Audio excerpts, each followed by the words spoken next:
आता बघूयात मुंबई उपनगरातील टॉप 9 बातम्या। तर मुंबई आणि उपनगरांना अवकाळी पावसाचा इशारा। मुंबई आणि राज्यातील वातावरणात आर्द्रता सध्या वाढली।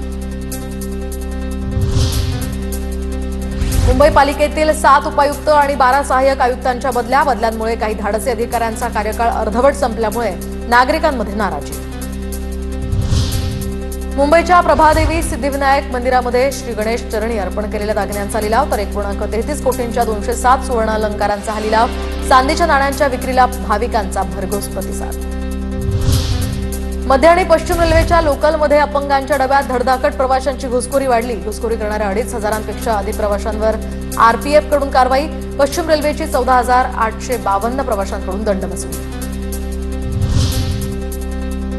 उन्हाळ्यात पर्यटनासाठी गोव्याला जाणाऱ्यांसाठी खरं तर कोकण रेल्वेकडून खुशखबर। कोकण रेल्वेकडून लोकमान्य टिळक टर्मिनस ते मडगाव जंक्शन ही विशेष गाडी चालवण्याचा निर्णय। पश्चिम रेल्वेकडून गेल्या 2 वर्षात 24,903 अनधिकृत फेरीवाल्यांवर कारवाई। फेरीवाल्यांकडून 1,47,00,00,000चा दंड वसूल। सीएसएमटी स्थानक परिसरात क्लीनअप मार्शल्सचं सामूहिक धाडसत्र। दिवसभरात 300 जणांकडून 60,000 रुपयांचा दंड वसूल। दक्षिण मुंबईला थेट पालघरला जोडण्यासाठी आता उत्तन विरार सेतूसाठी 87,000 कोटींची मान्यता। एमएमआरडीएच्या बैठकीत 55.45 किलोमीटर सागरी मार्गाच्या खर्चाला मान्यता। नाममात्र दरात जमीन देण्याचा हा निर्णय। ठाण्यामध्ये गुणवत्ता घसरलेल्या पाण्याचा पुरवठा, तर महापालिकेच्या पर्यावरण अहवालातून माहिती उघड। 35 तलावांपैकी बहुतेक तलाव हे मध्यम प्रदूषित।